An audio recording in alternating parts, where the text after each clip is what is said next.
So I bought weird things from Shopee. Bumili ako ng ref sa Shopee. And darling, where do we go?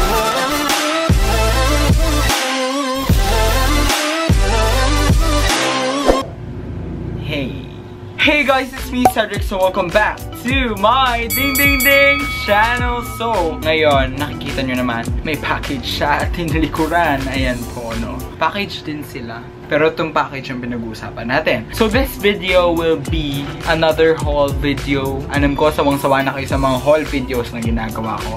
Pero wala na akong content. Ang gagawin po natin ngayon ay mag-haul tayo ng mga pinamili kong items sa Shopee. Kaso hindi sila ordinaryong items lamang sa Shopee. Kuya Sed, anong pinagkaiba nito sa mga iba mong haul? So I bought weird things from Shopee. So without further ado, let's get on with the video. So first na package na ipapakita natin sa video na to. So ayan, nakabukas na kasi chinek ko siya nung parating niya. Baka kasi di natin alam, bomba pala yung pinapadala sa atin. Parang siya, bomba. First thing na binili ko is ito. Ayan, naka-plastic pa siya, no? So ito yung first thing na nabili ko. If you guys don't know what this is, it's a kazoo. Alam niyo ba yung kazoo? Oo, pinuntahan namin yung dati. Sa Kazoo Big Safari. Ang corny ko, ayoko na. Ay, alam niyo yung kazoo? Yun yung nararanasan ng mga matatanda. Kazoo-kazuhan. Ang corny ko, ayoko na. I am not Luigi Pacheco. I am so sorry. I cannot do puns. Pero ito to, it's called a kazoo. Ganito po ginagamit to.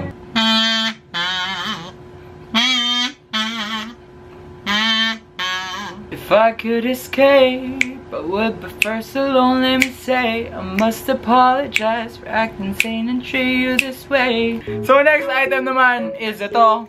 I bought a jade roller. So para siya sa face, ayan. Ayan, ganyan siya gamitin. Kaya ito nakabukas kasi kinuha ko tong jade roller. Pang skincare kasi siya. Tapos ang dami niyang purpose. Kasi jade is may healing properties daw ang jade na bato. And it's naturally cool. Kaya ang sarap niyang pahid sa mukha. Lalong-lalo na pag malamig. Next item naman na nabili ko is ito. Ano lang siya.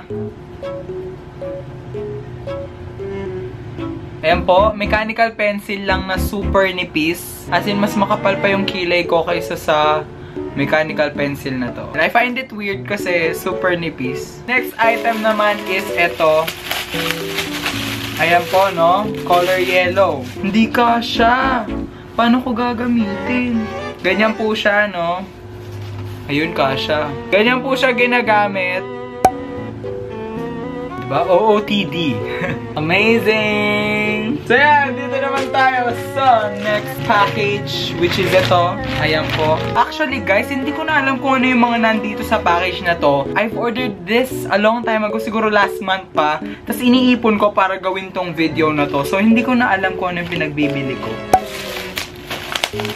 Alright. So, nakabili ako nito. Ito, color yellow ulit, as you can see. Sasaksak mo dito yung charger, dito sa butas. Tapos, ipapatong mo dito yung phone mo habang nagcha-charge. So, try nga natin. Kuwari ito yung socket, tapos, nakaganyan yung phone. Hindi pa din. O, diba nahulog? Secured na ba? Kayo nang humusga kung secured na ba yan sa lagay nyo. O, diba nahulog ulit? Ano na? Next ko naman binili is itong shapes. So most of this stuff ay itatry ko pala, guys. Ay itatry ko sila sa series nating Try Mo To, diba? Nakalimutan nyo na ba yon? Kasi isa pa lang yung na-release kong episode na ganon. And that summer pa, hindi na ako nakapag-release na bago. Kaya bumili din ako ng mga gamit-gamit na ganito para ma-try ko doon sa series na yon. So ano sila, parang lalagay mo sa pan, tapos maglalagay ka ng itlog. Ika-crack mo yung itlog dito. Magkaka-shape siya. Heart, plain na circle, tapos itong parang flower thingy, tsaka itong star. So next naman is ito, Creative Table Clip-On Cup Holder. Ganyan po siya kalaki, tapos kiniklip siya sa table, tapos dito yung cup nyo. Simple as that. Next naman na binili ko is itong As Seen on TV, Friendly Sealed by Sibilantly Slide. Ano ba? Basta Basta yon, sealer. Taga-seal ng plastic. For example, ito. Gaganyanin mo lang. Hanggang sa makarating siya sa other side. So, next naman na binili ko is itong self-steering na mug. Ang tagal ko nang nakikita to kung saan-saan and naku-curious talaga ako kung gumagana ba talaga siya na self-steering. Kasi I've been into coffee lately. So, ito na yung last na package. Dito. Yan. ASMR. So first, we have this Stubbs American Stuffed Burger. Tapos para siyang gagawa ka ng burger na may laman sa loob. Ayun, bacon jalapeno, mac and cheese, mushroom and Swiss. So yan, excited din ako. Nagutom tuloy ako. Next naman na item na ipapakita ko sa inyo ay ito. Eggmaster, kung nakikita nyo. Ayan, ito po. Tagaluto ng eggs. Yung tagaluto ng eggs. So, isasaksak ko lang siya, tapos magka-crack ako ng egg, tapos maluluto na siya. So, hey guys, may kinuha lang ako kasi ito yung last weird item na binili natin sa Shopee. So, are you guys ready for this? Bumili po tayo ng ref. Bumili ako ng ref sa Shopee. So, yan po, no? Bumili ako ng ref sa Shopee. So, ito po yung ref.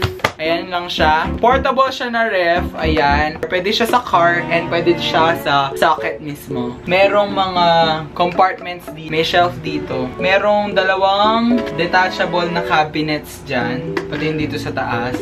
So, yan, ref. Bumili ako ng ref sa Shopee. Kuya Zed, bakit ka bumili ng ref?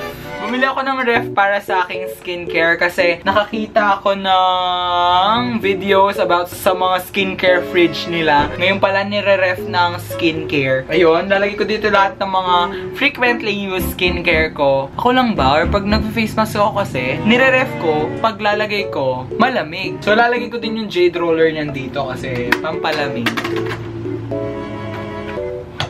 Ipapop up ko yung video na yon, yung skincare chenes dito para mapanood nyo, para mag-gets nyo yung sinasabi ko at di ako magmukhang baliw dito. It's 10 liters. Pwede ka din maglagay ng totoong pagkain dito like drinks, chocolates, ganon, para lang sa kwarto. And perfect na perfect to sa mga dorm rooms. So, have you find these products weird? So ayun, that's it for this video. Thank you guys for watching and always remember that it is okay to be a weirdo. Bye!